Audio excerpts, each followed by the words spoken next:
And it's hi everybody, we're live, and this is Shelley Darling, and it's not because I'm overly affectionate. That really is her last name, guys. Say hello, Shelley. Hi, everyone. Glad to be here on this Jean's garden, and happy to see what wants to emerge today. Yeah, it's a week of Thanksgiving, and we're going to talk about some stuff. Shelley has a really broad background and stuff you guys ask me about all the time that's in my channel. You're always saying, how can I learn to dowse? Who can I work with to dowse? What is this stuff about water being the soul of the earth? And how can I find out more information? This is stuff she does, okay? She does earth energy stuff. I found her through Tim Walter, who's been on here several times. And because Tim were you talking to him about house healing or just earth energy in general? Really both. The book that you're going to speak to just had come out, and he had found the book and he wanted to know more from that. So okay. Yeah, we kind of went all over the map. Well, hi Mimi Knee's in the house, and we got people coming in and going out. I mean, I'm going to tell everybody right now, the internet is a mess. I mean, right now it's for days this week, Amazon's been down. And they didn't talk about it much because they could take orders, but they couldn't do anything with the ones that got them. And there's a lot of other stuff going on. So Mercury is retrograde, or as we say in my family, Mercury's in the Gatorade sitting in the microwave. You know, it's just going nowhere. But I'm happy to see everyone here. And we're going to start with the questions, which are really simple. Like, when did you first realize you had psychic abilities or these attachments to the really? There's the psychic abilities, and then there's dowsing, because dowsing came out of left field. I was teaching relationship trainings and supporting people to live their dreams. And the dowsing in 2008 literally came out of nowhere, and I had no idea what dowsing was at that point. But I've always been someone who was open spiritually, and yes, and moved according to what's emerging.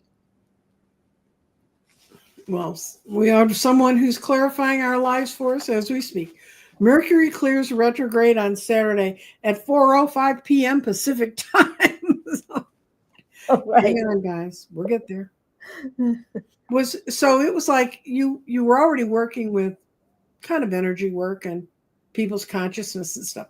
So is it all of a sudden, wow, there's this thing called dowsing? Or yeah, I mean, literally, I was sick, and there was someone who was we had a beautiful house in San Diego.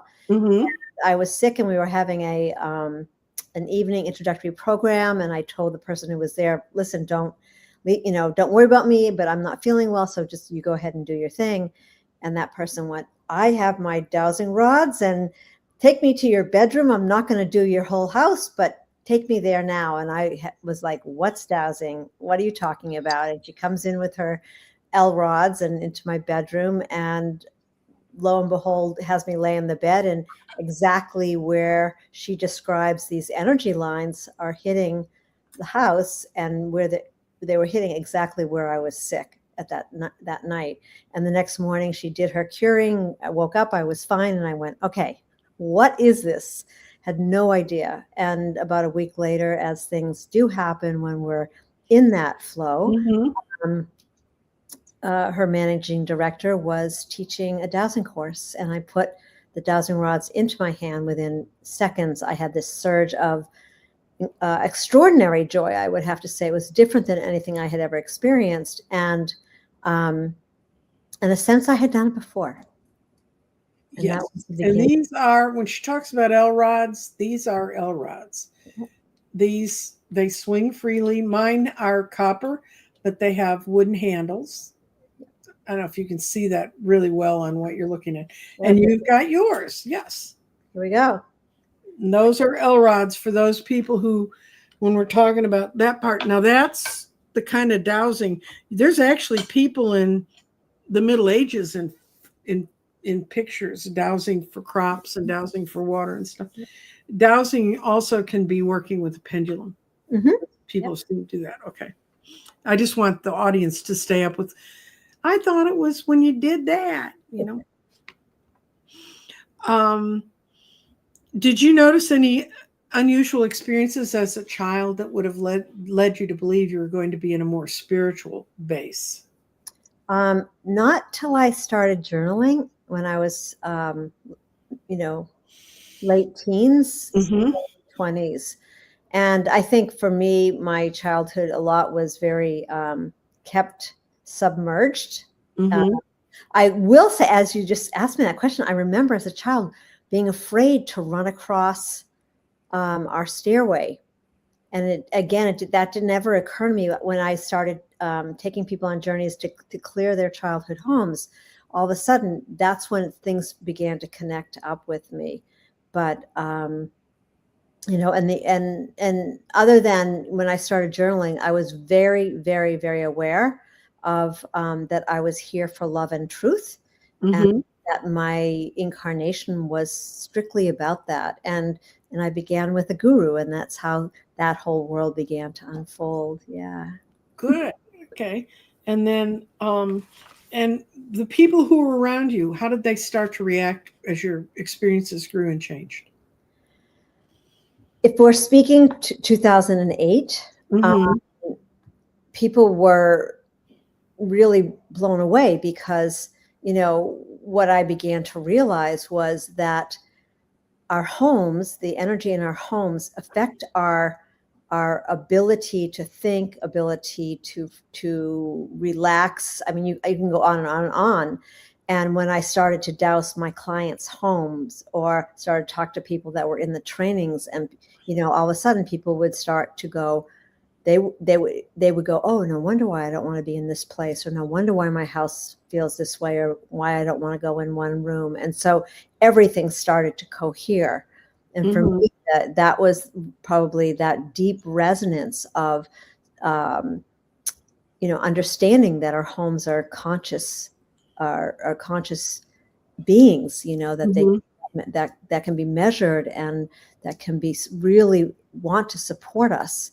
So that was a really big shift in that. Yeah. Yeah, because I can remember I talked to an architect when because I knew little about earth energy. I am a very earthbound creature. All my friends that are out there and they live in talk to angels and float out. And I have a friend who flies a spaceship and stuff, but I don't do any of that stuff.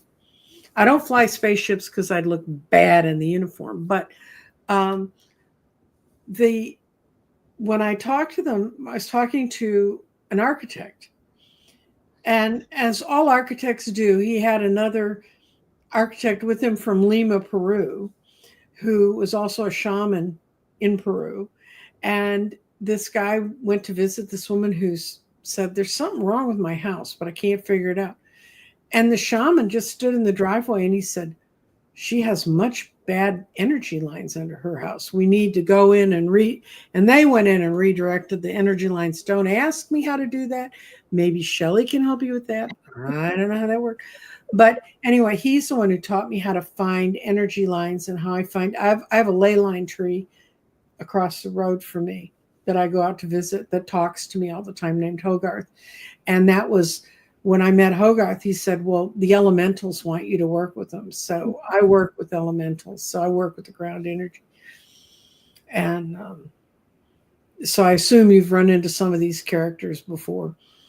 Yeah. Because that's what he told me. They'd go in and they'd find, and he told the woman she needed to move her teenage daughter, who was beginning to show signs of some real illness, out of this bedroom, because it was not a good place for people to be. And then the next time that same woman was going to build a new house, she got a new piece of land up in Minnesota, was picking out the house and stuff. He went out to look. She said, I want you to walk across it with me. Well, again, his friend was in from Lima, Peru. And they walked across the land and they said, we don't know how you pick them, but this one, not only did it have bad energy line, but it had a portal that went down in the ground. And so, and these stories are not weird to you, but No. this is, and if we could learn how to work with these energies, we could save ourselves a lot of trouble. Yes. In fact, what tends to happen, and this is what I tell people, is that once you experience like a full-on dowsing, working with the land, working with the home, working with the elemental nature spirits, that you will, and I have a Feng Shui background, you put that in with that, with the dowsing, then you have a shift of a whole system, and you will never, ever, even the first half hour, you will never look at a house the same way. And you will never pick that, have that pattern, because that pattern is what we're used to, because we're constantly trying to, heal our subconscious, heal our old patterns. So the houses become, a prop for that. Absolutely. Where we live, is a setup for whatever we need to work on. So understanding some of these energies and how to cure them. And, but truthfully, I haven't, only one person in 20 years have I told not, to move from a house. Like, you just need to, you actually want to cure it, because you want to, you want to integrate what that attractor field was, you're experiencing. And I'm laughing because I'm thinking about the house I'm in right now. It's like, oh, but it gets less and less, Yeah. And did you seek training when you said shortly after you found out about dowsing, you went and sought training? Yep. Yeah. So I'll be totally straight out.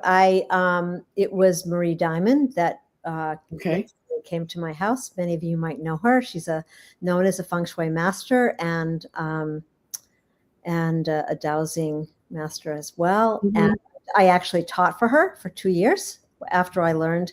And then there were certain things that it became very clear that I needed to move on my own path and bring in the pieces that were coming in for me. So, yeah.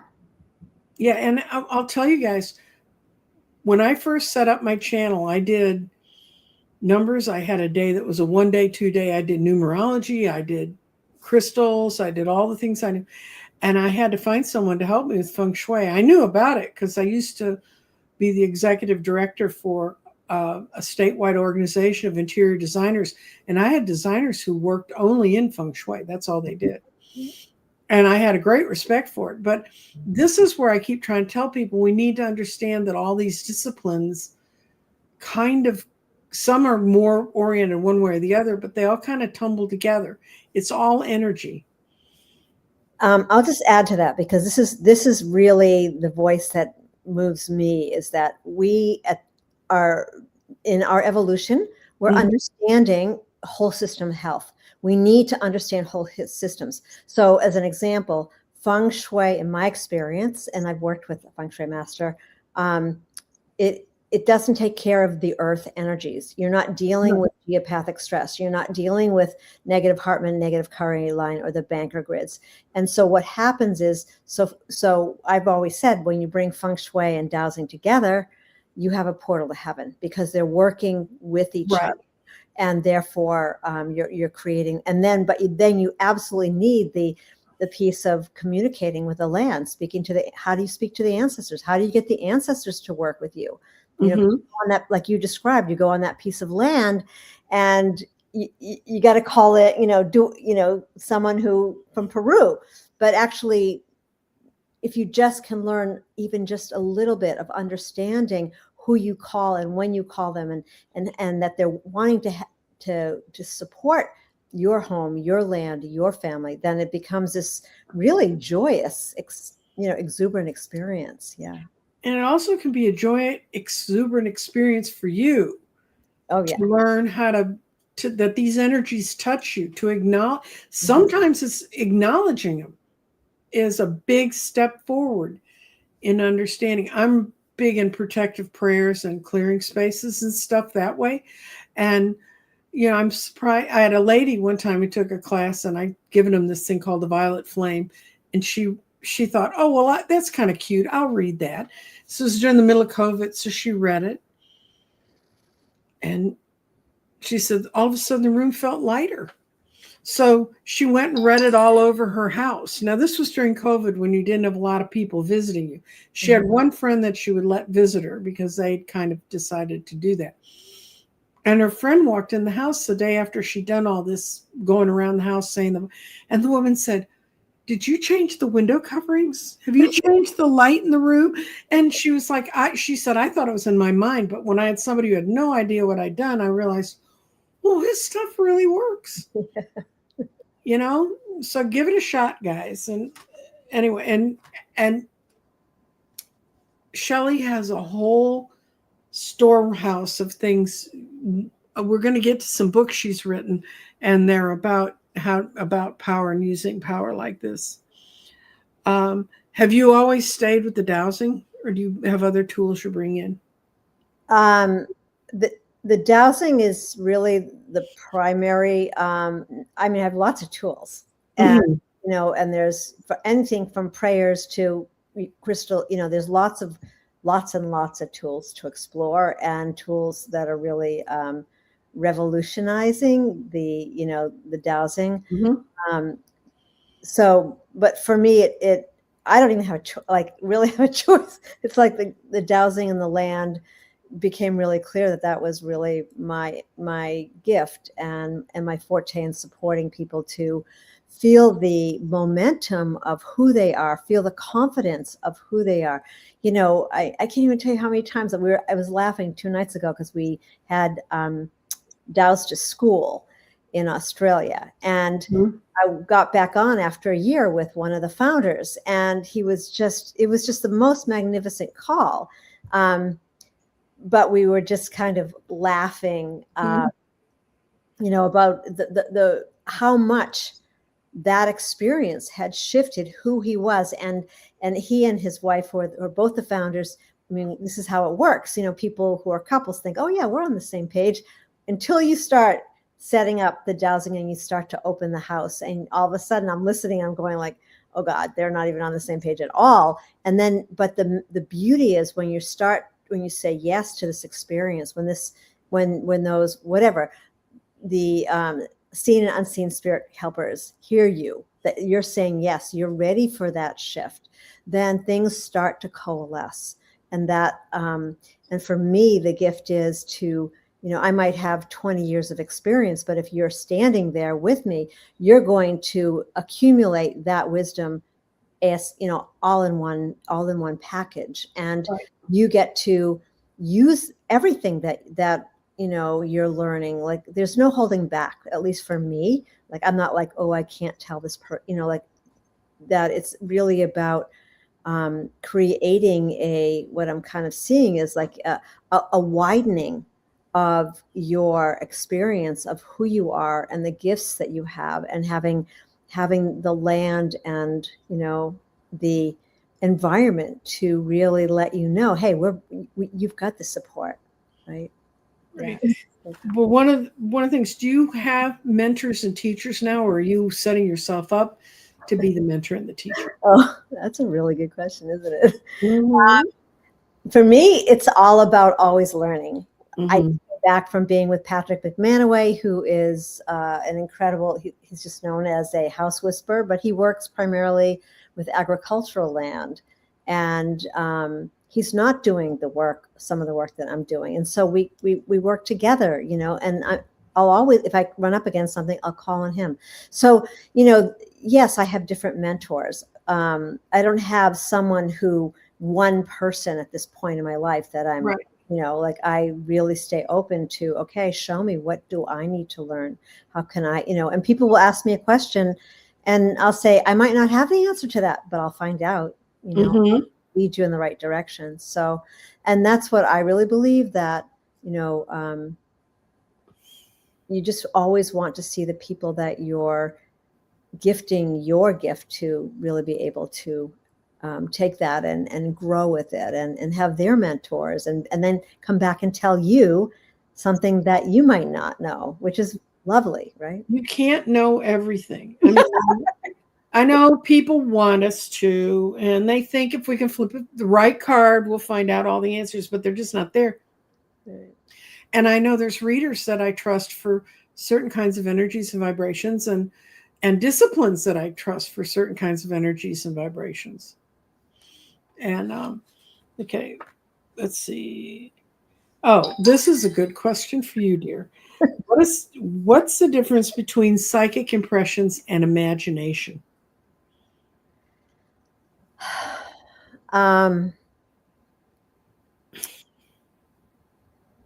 That's a really good question. I feel imagination is tied to curiosity. Imagination is more coming from what you're desiring, you know, what you're in a direct collaboration with your own consciousness. And and I feel like if I'm getting what you're saying by psychic impressions, because no one's ever asked me that question, by the way. Oh, really? No. And is that there's actually a channel open between you and the living source intelligence. Call it nature's intelligence, call it, you know, but there is a sense of I mean, some people would maybe call it guidance, you know, but there's a source of a direct signaling of your consciousness. That to me, that's, you know, when I'm out and I'm noticing something, you know, whether it's an eagle all of a sudden shows up at a particular moment, or yesterday I was adding in 3 chapters at the end of this book I'm writing, and all of a sudden the sun, I don't know how, I literally put the computer, I just literally was shutting the computer, and the sun hit this pane of glass and literally, you know, spread a full-on rainbow of colors in front of me. Just, you know, so to me, those are, if I'm getting this correct. No, that's right. Those kinds of synchronicities where you have sensory kind of, comes at me from a lot of different senses. Right. So, I mean, I think we need our imaginations, and in some ways, you know, when I'm opening a house, I'm inviting a larger envisioning, or setting up you know, a resonance with really the truth of you, right? But then there's, you know, visualizations. I'm taking you on a journey, or a shamanic journey or something, and you're using your imagination to go to a place, you know, to get things rolling. Or, I mean, just that's how I see it. But I'm happy to expand that as well. Yeah. Yeah. Well, I think people will say, "Did you just make that up?" Or is that, you know, and that's kind of the difference between me and imagining and what's a psychic thing. No, I know. Right. What I know, I feel. So, yeah, a definite knowing. Have there been moments when you've really doubted yourself, and how did you push through? Of course. Yes, always. I mean, it always shows up, you know. I mean, I think the thing about as you deepen your relationship to spirit, to like what we just were talking about, then that doubt might show up, but its effect on your being, it doesn't carry you away. You know, it's something that you can notice and be fascinated about. So that's the shift. You shift into a fascination, like, wow, that's still there. And I can, and yes. And then you, like for me, I was always a pushy person.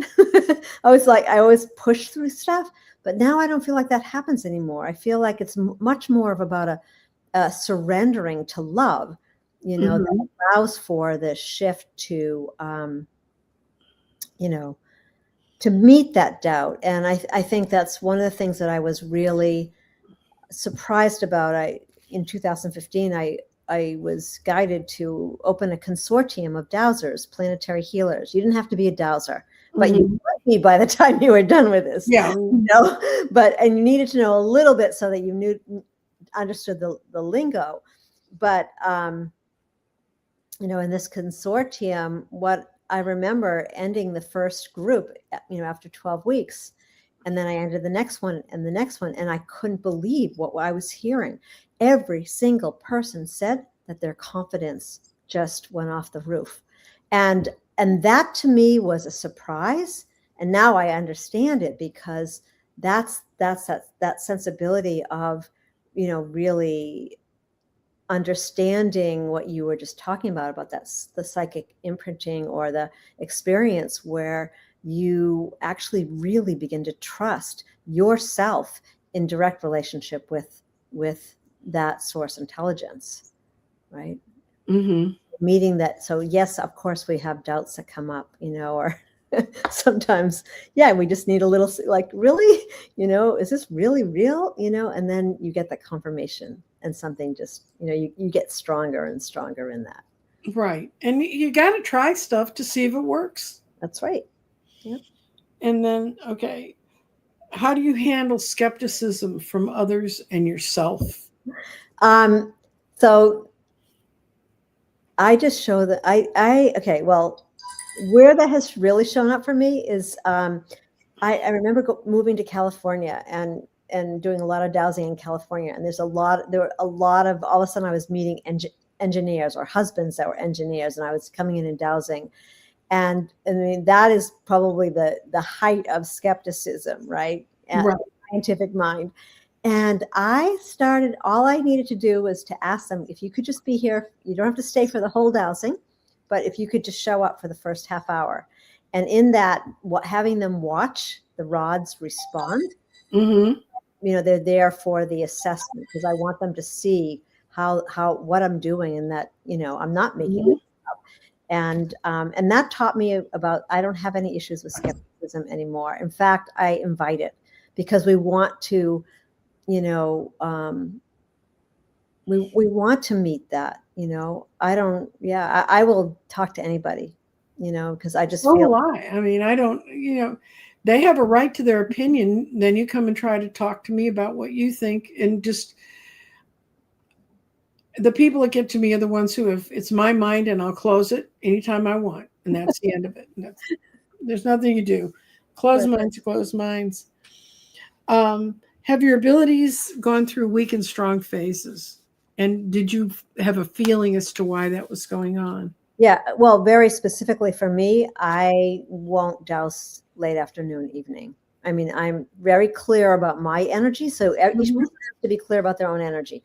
And for me, if I'm tired, I won't douse. I don't care if someone's banging down my door. Like that's really learning what is your your rhythms. So yeah, that's more how I experience it. I don't know. Do you want to be more specific or? No, that's perfectly fine. Because I know when I completely shut down was during my pregnancies. All I could do was make that kid. Mm-hmm. All the other stuff went away. Right. Yeah. Yeah, I think each person finds their own rhythm, and you find you have your own place that you plan. And then I also like to tell people, especially if they're beginner dowsers or they're starting out. And look, the reason I do have pendulums, but for me, the type of dowsing that I'm doing, I'm working on big pieces of land or going in, and I want to measure energy. I want to find out the direction of where something's coming from when I'm, so I find for me, the L rods, work. I love, and I do like, some people laugh, I do like the sleeves on them, because the spin they're more sensitive. And, but can you douse with bent coat hangers? Absolutely. Right. You met Hamish when he was still alive. No, I didn't. I met Barry Brailsford, who was working with Hamish, and if anyone knows of a pair of those dowsing rods, I would do just about anything to have a pair. So no, I never met him, but came pretty close. Yeah, because that's how I found Tim, was because he was a videographer for Hamish, and that's the book I tell people to get, Hamish's little kid book on ley lines, the wee book of dowsing. Yeah, the wee book of dowsing. And it's really a good book. I mean, if you want to just get a quick view of what this might be about. How do you protect your own energy? Do you have daily rituals? So I introduce people when I begin to it's called the Sacred Golden Ray Attunement. Mm-hmm. I will always invite people to use that to begin with, or to add it to what they might Mm-hmm. already be doing, because it incorporates different energies, different frequencies, different color frequencies, and that's pretty much. But also, sorry, I almost put it on, but I use there are various tools like I just put a thing for Mars energy tools. I've been working with Marlon and Carol for probably recently and Mm-hmm. the past year and a half.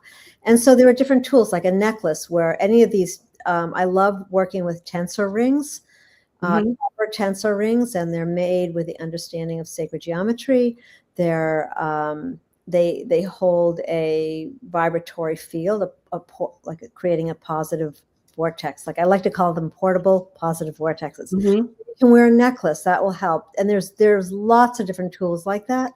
But usually that, then there's one other pendant that I might wear. I like definitely wearing something if I'm going to a house where there's a lot of psychic energy moving. Mm-hmm. I already know about it. But usually, pretty much, as long as I set my own field before I go to that house, um, I'm pretty good. And of course, I'm calling in my light bearing ancestors. I'm calling in the masters and teachers. I'm, working with my own guides, Evolutionary Council of Light. So all of that, I really haven't had an issue. Only one time that I can think of right off the bat that I wasn't even really dowsing. I was going and doing a blessing, but there was something pretty dark that was at this one place. But yeah, for the most part. Yeah, I brought one home. And what I used to wear is I had watermelon tourmaline. Mhm. I had a necklace, and I have a couple of I have a necklace that has shungite and stuff in it. And when I was out in the world reading, not sitting at, maybe I should be using it if I'm on YouTube, but I would wear those, and people would comment on it. And one lady said, "How'd you get that pink stone to glow like that?" Don't know what to tell you, but I think everyone finds their own way to protection, but it's something to consider when you're out working with this stuff. Do you think psychic abilities are innate? Um, I would say yes, but here's the thing. Like, I never believed that I did have psychic abilities. Like, I didn't, I wasn't working with whatever dragons or skulls, or I mean, Mm-hmm. I was a spiritual person, but I Mm-hmm. never had that feeling of like I didn't consider myself paranormal or psychic or anything like that, or a medium either. But if you're talking about, when you get into this evolutionary consciousness, you understand that we all have these psychic abilities, and that once we relax and we find a pathway, or we open, or we start dowsing, or whatever it is, because the dowsing does help open that field, right? Right. Then so yes, I would have to say yes to that, but I didn't believe it even for myself when I was younger, or things kept happening to me and I couldn't understand. That nothing will wake you up like having doors slam behind you and stuff. Right. How's your work changed your worldwide beliefs in life and death? Oh, um, you're great with questions. I think only in the way that my tactile experience of life and the interweaving of dimensions, Mm-hmm. that has really opened up. And I would say that a level of what shifted is really a level of joy in my life, Mm-hmm. a level of joy that sort of any fears that are around life and death kind of Mm-hmm. tend to They're gone. they're gone, because you understand that that there are these unseen forces, unseen energies that are here to support, and all we have to do is ask. So for me, I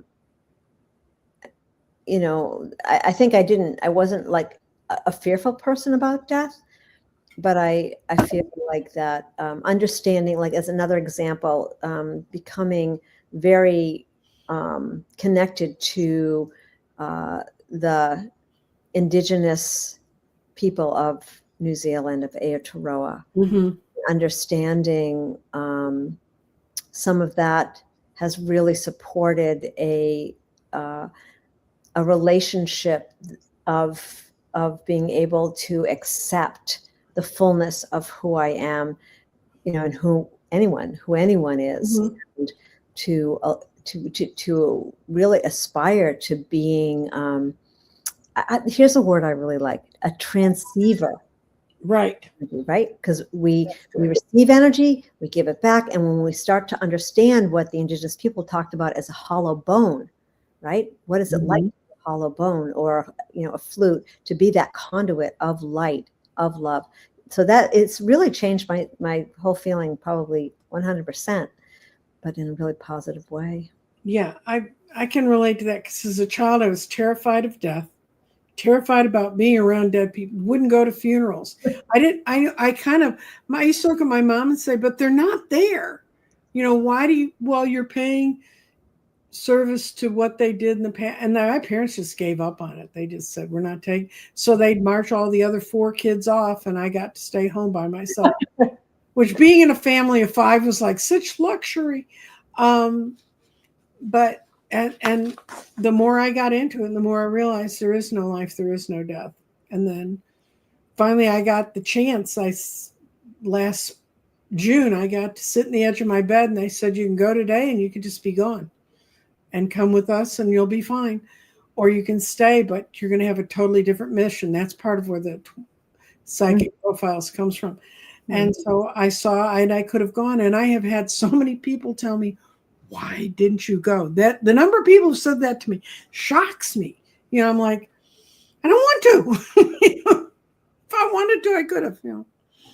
So I think knowing, and one of the messages I'm supposed to get to people is that we do have a choice. We also have a choice in the quality of life we have while we're living it, but we also have a quality of death at the time we choose to leave.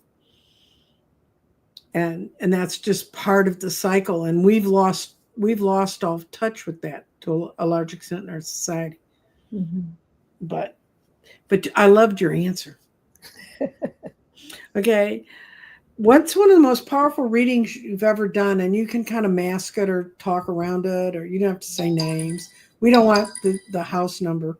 Oh, well, actually, in my books, a lot of these stories are there. And obviously the most powerful stories are in the for me personally, the first book, Songline of the Heart, and then the second book, which just came out, that's really case studies from a collective working. Is that this book that I have? Yes, it is. Navigating Home. It's on Amazon. That's where I snatched the cover from. Yeah. If you. So here's, I always go right back to one of the probably my original travel story, and every story has its own amazing experience, but this particular one, because I had just really started dowsing, I went to Australia, and I was called to go to Mullumbimby, and it's in the first book. And I remember someone had just given me this incredible Buddha Australian crystal necklace, and I wanted to wear it because I thought, it just felt so grounding. And I walk in, I get into the door, and I remember being confused, which is the front door and what door do I go in? Because I'm always looking at, what's the energy coming into the house? That's like major, right? I walk in the door, the thing comes completely apart, falls on the floor, the necklace is broken like the bead. Oh, really? And I'm like, what is going on here? And it turned out there were 2 negative vortexes at the front door. Well, actually, it was a side door. It wasn't really the front door. And in that case, also, one of the children had, if there's children, I'll sit down if I can have them get to know me, see the dowsing rods. And in that case, one of the older boys spoke to a ghost that he said was chasing him, and he felt like if he didn't stop running, it was going to get him. And so it was a 2-day dowsing, and it was phenomenal. And so here's the end of that dowsing, which it was just so amazing. And if I had my little medicine bag, I would show you. But so at the very end of the dowsing, it's all done. Everyone's feeling good. The husband had what's called a key line. So sometimes the house has a message for one specific person in the house, not everybody, not every house. And I was sitting out on the porch being completely done. And I look out in the field and I see a horse. I have a thing for horses, right? I see the tail swishing. And I start to walk out to see it. And as I get closer, I realize that's not a horse at all. It was this big barrel. And I should also mention about this dowsing, there was also a friend of mine who was a medium. It was on Aboriginal land. There was fighting. And funny enough, there was, they had a little caravan. And before them, this land was owned by a couple who was alcoholics, and then before that, it was owned by Harley Davidson people with motorcycle gang. Not just some people who ride Harley Davidsons are really nice. No, I know that. I didn't mean to say that, but just the point of, yes, it was a motorcycle gang, and the land had attracted all this very difficult energy. That's basic. But here I was at the very end. And I walk out and I realize it's just a barrel. And then I look down the fence line and I'm going, what's that? What's that? And the psychic medium who I've been talking to, who said, hey, an Aboriginal boy came to me and he's looking for his father and he's going to leave you a gift. And something about a bone. And I'm like, okay, whatever, sure. And I'm walking down the fence line, and there is this literal horse's tail. So as if a horse, rubbed its tail up against the fence, except for one thing. It had the full tail, and it had about 4 inches of bone. And I'm thinking, and of course I took it and I went back. And so this is the end of the story. I went back and I sat down on the deck and I'm like, what the hey? And it's pulsing. And I'm like, that's impossible. I pick up my pen. I put my pen in my hand. It's not pulsing. I picked this up. It's pulsing. And I realized this was a medicine piece for someone in the family. And he was the father. It was the father, and it was an amazing story. And I realized from the experience of the dowsing that the dowsing for him was about stepping into his power, taking up more space.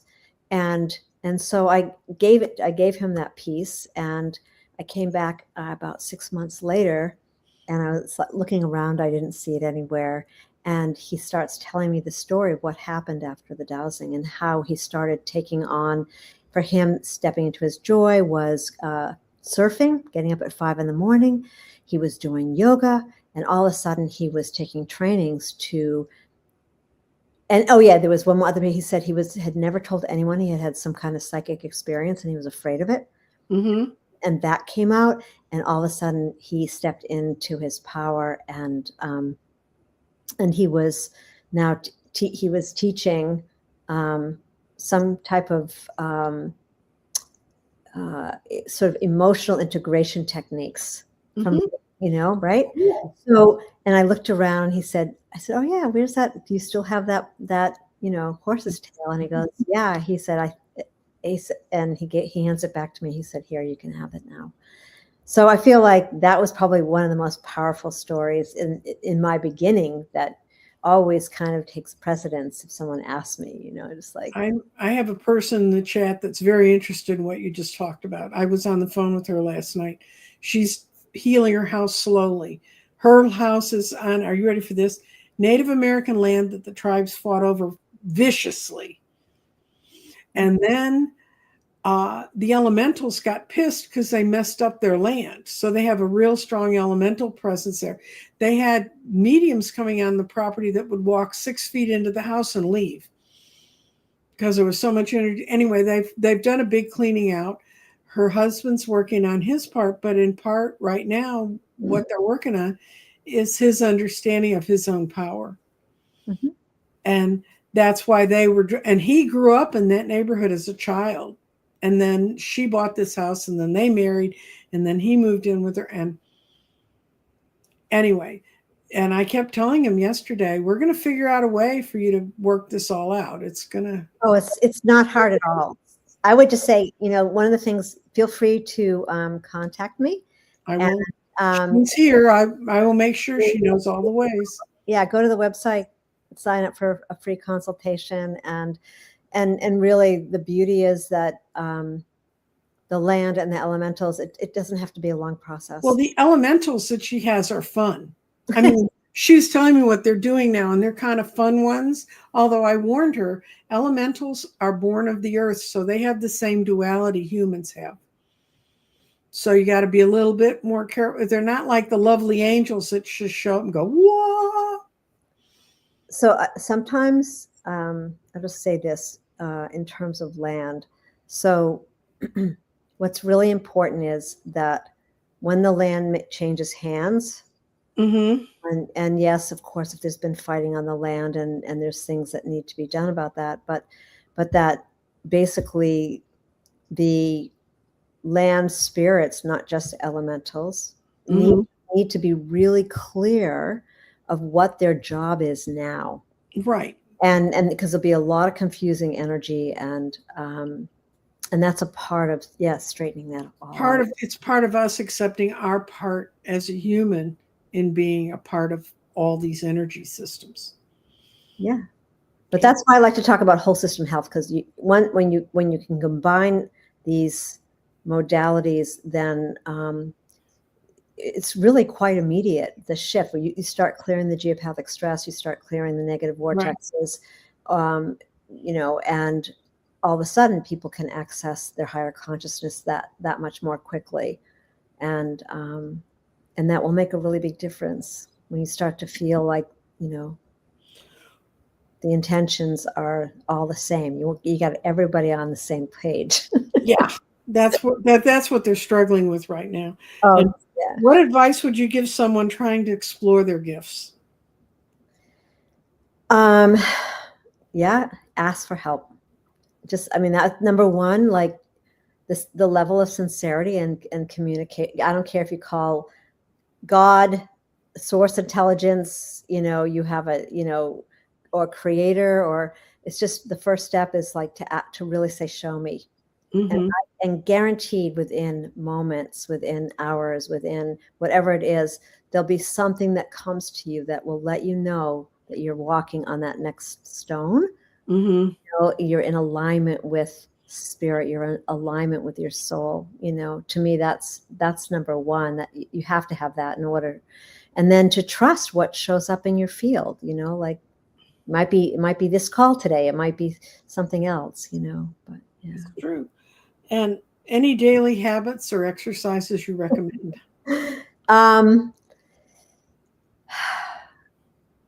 Gratitude, number one. Mm-hmm. Absolutely. Take a moment, 5 minutes, 10 minutes, just connecting with your own heart and feeling like, and feeling that sense of joy for something, that you just begin mm-hmm. somewhere, right? And it can be, like for me, I wake up and, I will go get my cup of tea and I'll sit and I journal, and then I do a little bit of, I swear to God, just coloring. I let myself draw a couple of simple things, and mm-hmm. and also to create. Every morning I feel what that intention is. What's my intention for that mm-hmm. day? And something I always forget to tell people, but this is a really simple thing. I always use in the morning, I'll put a little lavender, 7 drops of lavender in my hand, and just, take that breath. I learned this really from many, many years ago from someone who was doing body work, and just inhale it, allow, and then I just sort of put it over my body and do that 3 times. And I can feel like just, for some people it's saging in the morning, but that morning ritual, or going out and connecting with the earth and saying your prayer to, whatever the 4 directions, the 7 directions, the heart of heaven, the heart of earth, and just there's something incredibly grounding about that. So that's really, especially these days, to me, the grounding is really, really important. Like if I go out and I don't have some aspect, you can be sure I'll come back like 5 hours later, I'll be exhausted. But if I take the time to make that connection with my soul, with my spirit, and call in whoever, whatever you're needing, and get clear about, maybe your intention is just it's not necessarily specific about, oh, I have this job or that job. It's just simply about being open. It might be simply as being open-hearted, letting the angels, archangels know, like, hey, I'm requesting support, and the other piece that this has been probably the past 6 months, 8 months, just, inviting, like, use my hands, use my eyes, use my ears, use my voice. And here's a key piece: your mind aligned with your heart. Right. And then you're setting the space for being that conduit of love, of light. Yeah. I've never told anybody that. Well, I appreciate, because we're going into what I've had a vision of, and Terry from Holding Your Space, she and I were discussing this. We are in a high heart moment. We have to speak, and if you've ever seen, there's like little chakras that go up from the heart and stuff. It's a long thing. But you don't have to make it a long thing. You just have to think, am I connected? And in my world of Tarot, the 2 of Swords, one of those swords is your heart and the other one's your mind. And when they're fighting with each other, those horses are going, those swords are going nowhere. They're not going to make any progress. You have to decide. But when you can align the 2, then the energy can just move. And you do, I know you work with the Heart Place in New York. Oh, Heart Math? Heart Math, yeah. You see, when I get into doing reading and stuff, I kind of get into my own space. But Heart Math has wonderful, wonderful things you can do to align your heart to your body. Because you got to think, there's 3 chakras here, and then there's 3 chakras below the heart. So if the heart's blocked up, your energy's going nowhere. It comes from the top and it stops. It comes from the bottom, the creativity and life force come. And they just sit there. And I realized that was one of my first things 12 years ago when I broke through, and I said, I'm going to break my heart out of. I weighed over 330 pounds then, and I realized I built a fort fat to protect the heart so nothing could move. That's my weird journey. That's a big journey. And how do you feel when you're talking to people in the community? How do you find a trustworthy psychic community or a person to work with?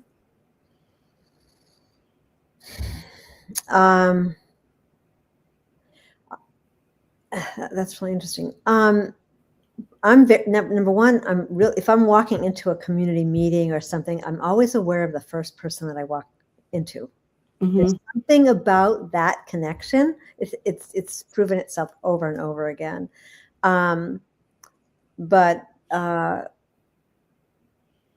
I think it goes back to what we were saying, to really, there's a knowing, and sometimes if you don't have that sense of a knowing, you have to ask for support, like if you're, depending. The other thing that I've done a lot of somatic integration. That's what I used to teach, how to embody really who you are. And that does come into the dowsing that I'm doing. But yeah, you need to find someone who does have that sense. But I think you stay alert, that can be one of your intentions, that I'm alert. And for me, discernment was really challenging. A lot of my life, I kept attracting certain things until it hit me enough that I needed to go deeper inside myself.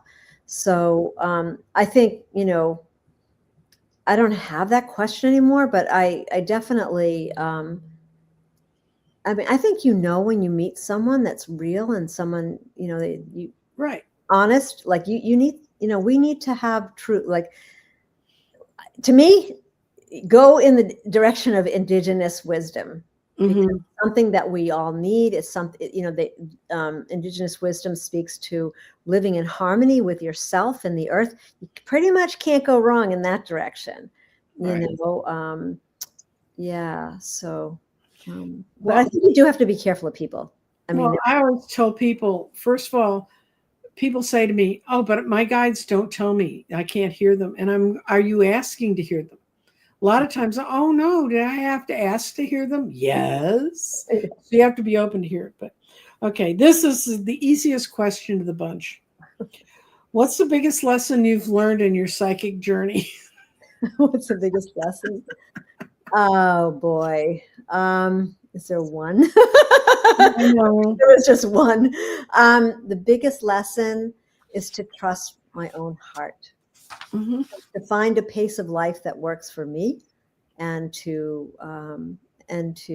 yeah, that's probably the biggest lesson, is to trust the things that are coming to me are coming from a place of love and wisdom, and keep putting one foot, and like you said, ask, let this day be, let me walk in a good way, let me find those, all you have to do, it's really about asking, let me find this, those people that, will support my journey for the highest good, that I'm there for their journey for the highest good. And I think that you can't go wrong. It gets tricky when it's relationships, and in emotional relationships, that's a little bit trickier territory. Yeah, that's not, well, we're not talking about that. No, right. And of course, guess what? You can always douse. If you learn how to douse, play with that. Yes. Learn how to douse, and then you'll have it all. Anyway, this is your book, Navigating Home, Restoring Wholeness to the Earth Together. And people keep saying, well, I want to go douse with people, or I want to go, no, I want to know if I have energy lines on my land. I can guarantee you there's energy on your land. So give that one up. But this will give you some guidance. You also have worked with Loving Waters, and that follows the theory. This was stuff that was in the earlier years about how, following Dr. Emoto's studies of how water is where spirit lives. Water is a part of all of us. So you've kind of touched all the elementals. And go to her Facebook page. She had an absolutely fascinating show, and it's a couple of years old, but I had not seen it before, about how they found near Masada these old seeds for date trees, and they eventually raised seeds, and they are now producing Judean dates, which the Romans thought they'd killed all of them. They killed them all. This was considered an extinct plant, and it's showing up now at this time. And one of this particular plant has a lot of psychoneurotic,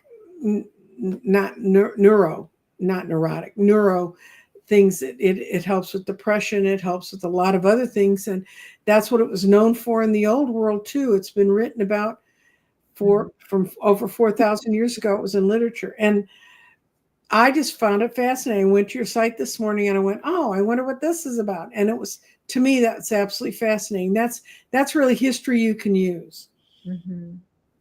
Resurrecting ancient plants, resurrecting ancient energies, resurrecting. So the first book is called Songline of the Heart, Resurrecting Your Heart, Home, and Habitat. Yeah, if you go to her website, you'll find all of these books, and they're lots of fun. And I could talk to you forever, but we're at 59 minutes, and so we're going to be out of here in an hour, like I said. So thank you so much, Shelley. Thank you so much, everyone who's listening. And Nancy, it's been amazing and really delightful in the questions that you asked. And please know, anyone who's watching this, you can just go to the website and you can contact me, and I'd be happy to set time, for just if something's moving in your questions that you have. Yeah. Or about your specific home, for sure.